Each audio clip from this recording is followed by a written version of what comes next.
আমরা যারা নারীরা রয়েছি আমরা কিন্তু প্রচণ্ডভাবে অন্যান্য যারা প্রার্থী রয়েছে আমাদের যারা পুরুষ সহপাঠী বা সহযোদ্ধারা রয়েছে তাদের যে আমাদের অবস্থাটা আসলে আরও বেশি ভালনারেবল। আমি যখনই প্রার্থিতা ঘোষণা করেছি একেবারে দেখি বাংলাদেশের ইউনিয়ন লেভেল পর্যন্ত আমার ব্যাপারে আর কি বুলি করা হচ্ছে।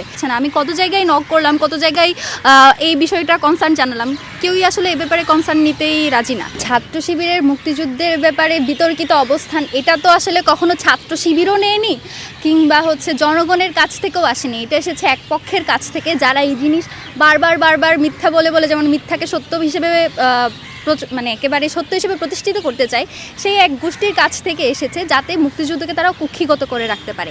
আমি যদি আমার পার্সোনাল কথা বলি, আমি যখন মুক্তিযুদ্ধ গণতান্ত্রিক আন্দোলন পদের জন্য লড়ছি আমি তো তাদের সাথে আগে ক্লিয়ার হয়েছি যে তারা আসলে মুক্তিযুদ্ধকে ধারণ করে কিনা, তারা মুক্তিযুদ্ধ নিয়ে কী চিন্তাভাবনা।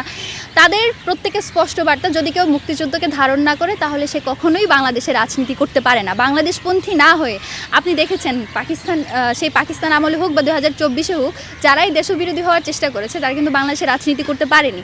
তো বাংলাদেশে রাজনীতি করার একমাত্র শর্ত বাংলাদেশপন্থী হওয়া, মুক্তিযুদ্ধকে ধারণ করা, এবং তারা সেটা ধারণ করে।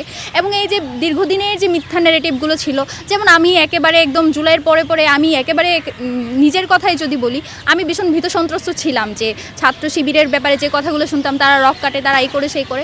তো আমি গত 1 বছর আসলে তাদের কার্যক্রমে এইসব দেখতে পাইনি, বা তাদের যে আমি যখনই কোনো ইনসিডেন্ট আমার কানে এসেছে আমি নিজে তাদেরকে নক করে বিষয়টা জানার চেষ্টা করেছি, এবং দেয়ার অ্যাপ্রোচ ওয়াজ ভেরি নাইস। এবং এই জিনিসটা আমাকে বারবার তাদের বিরুদ্ধে হওয়া ন্যারেটিভগুলো ভাঙতে সাহায্য করেছে। এবং আমি নিজে এখন যখন প্রচারণায় যাচ্ছি সকলের পজিটিভ অ্যাপ্রোচ, তাদের যে ভালোবাসা পাচ্ছি তাতেই বোঝা যাইতেছে। এবং আমি যেহেতু শিবিরের বাইরেও আর কি আমি যখন যাই, আমাকে পার্সোনালি জেনার বাইরেও তারা শিবিরের যারা অন্যান্য আমার যারা প্যানেল মেট আছে তাদের ব্যাপারে জিজ্ঞেস করে, তাদের ব্যাপারে শুভকামনা জানাই। তো এই মিথ্যা ন্যারেটিভগুলো তো আসলে আর চলবে না। মুক্তিযুদ্ধের আদর্শের সাথে উনি যেটা করেছে এটার আসলে কোনো জাস্টিফিকেশন নাই, হোক সেটা স্যাটায়ার করেও আসলে এইভাবে, যেমন তিনি চাইলে এই দুজনকেই মানে বীর হিসেবে উপস্থাপন করতে পারতেন। তবে এইটা যারা পার্সোনালি তাকে চিনে আমরা প্রত্যেকেই জানি যে সেই ধরনেরই, তো সেইটা সে স্যাটায়ার করেছে, সেটার জন্য সে ক্ষমা প্রার্থনা করেছে। কথা হলো যখন কেউ ভুল করে সেই ভুলের জন্য সে ক্ষমা চায় কিনা, তিনি ক্ষমা চেয়েছেন।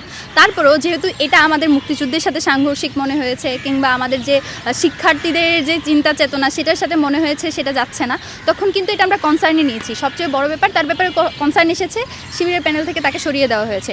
মুক্তিযুদ্ধের সাথে সাংঘর্ষিক কিছুকে সাথে নিয়েই তো আমরা পত্র নিই, তাই ফ্যাক্ট।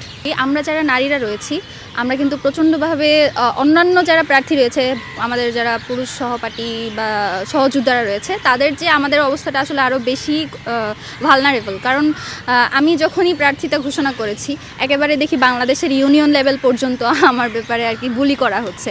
এবং এইটা যারা করছে তাদেরকে কেউ আসলে থামানোর কোনো চেষ্টা করা হচ্ছে না। আমি কত জায়গায় নক করলাম, কত জায়গায় এই বিষয়টা কনসার্ন জানালাম, কেউই আসলে এই ব্যাপারে কনসার্ন নিতেই রাজি না।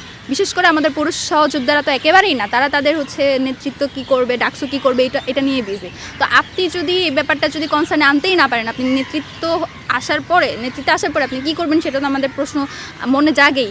এবং আমাদের এইবারে হয়তো আগের বারের চেয়ে একটু বেশি, কারণ এবারে জুলাই আন্দোলনের পরবর্তী সময়, এবং আগের চেয়ে হয়তো একটু বেশি, কিন্তু সেই অনুপাতটাও আসলে খুবই কম। কারণ জুলাইয়ের পরে আমরা দেখেছি যেইভাবে নারীদের মধ্যে যে জাগরণ সৃষ্টি হয়েছিল, তারপরে আসলে এই জায়গায় মানে নারী পুরুষ সমান প্রার্থী হওয়ার কথা থাকলেও সেটা মাত্র 14%, যেটা আমরা জেনেছি।